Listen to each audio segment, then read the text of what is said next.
Good morning. Today we're gonna harvest some of our greens. We're gonna do it before the sun comes up too hot and they start to wilt. So you can see I have my handy dandy baskets for harvesting and scissors. More on those in a moment. First thing we have to do is uncover the beds. So pulling the PVC pipes around the bottom and here. And we're going to unclip each end.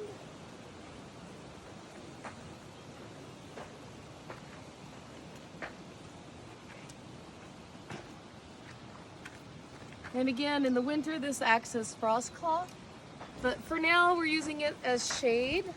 We do have some specific shade cloth, but we're just not using that quite yet.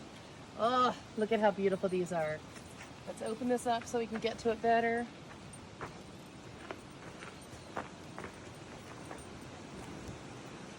And uh-oh, it looks like the spinach is starting to bolt.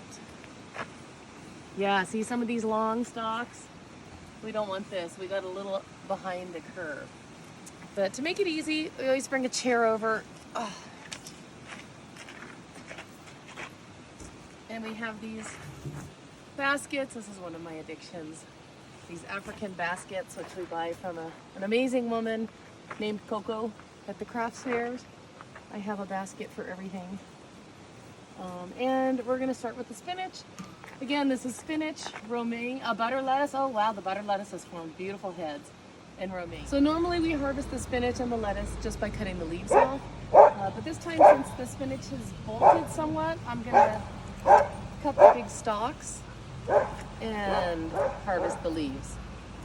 But these other bits, they're not going to go to waste. They're going to go to the chickens and become compost. So normally we just cut the leaves and then everything gets a triple wash with just plain water. It's organic, so one wash is normally enough, but sometimes we have bugs. So if there's bugs coming off, we just keep washing it. And we'll show you a picture of the harvest at the end. So here we are post-harvest. We ran out of time. We had some visitors again. It's part of gardening down here as a lot of people drop in, which is really nice, and talk garden. We just can't always stop, but we chat and let them walk around and do the self-tour. So you can see the bed's been cut back a lot, and here's what we've harvested. There's romaine, butter lettuce. We only did 2 of the lettuces because we ran out of time and it's really sensitive and started wilting. And then here's a beautiful basket of spinach. And you can see what the spinach looks like now. It doesn't look like much, but next week it's almost going to be as big again. So there you have it, harvesting the lettuce and spinach for the weekend. Today we're going to plant our sweet potatoes. This day has been bugs, a long time coming. And we started with organic sweet potatoes from the grocery store, which we suspended over a jar of water. And they grow all sorts of leaves out of the top. And once the leaves get about 4 to 6 inches long, you pluck them out of the sweet potato and put them in a bowl of water until they root. And about a week or so later, you have this. You can still see there's a little bit of the sweet potato attached. And now it's time to plant these in the ground.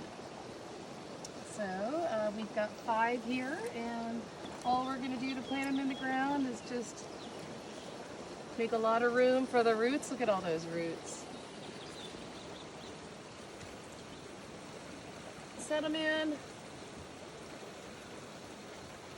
And there we go. So these will grow really well. We'll have, hopefully, if all goes well, we'll have a barrel full of sweet potatoes in the fall. We have to pull them out before the first frost happens. And then another thing that I didn't mention that's really important for growing sweet potatoes, any kind of potatoes, is the soil has to be very, very loose. So we amended this soil with a lot of compost and organic matter so that it's loose enough for the sweet potatoes to grow. If the soil's too clayey, the sweet potatoes will be all stringy and finger-like. If it's really loose, they'll have room to grow and expand. And 2 more to go to put these in the ground. And we can have a look at our finished sweet potato barrel.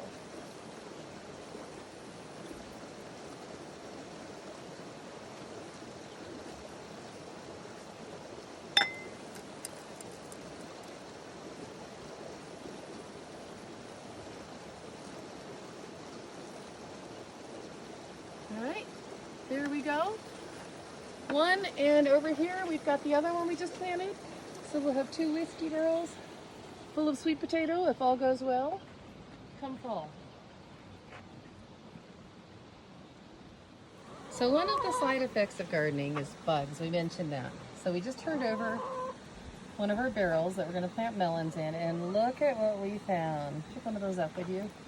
These are grubs. They're absolutely disgusting, but the chickens love them. Watch this. Oh boy, there's going to be a fight.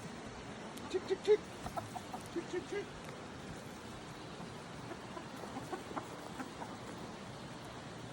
They love their grubs.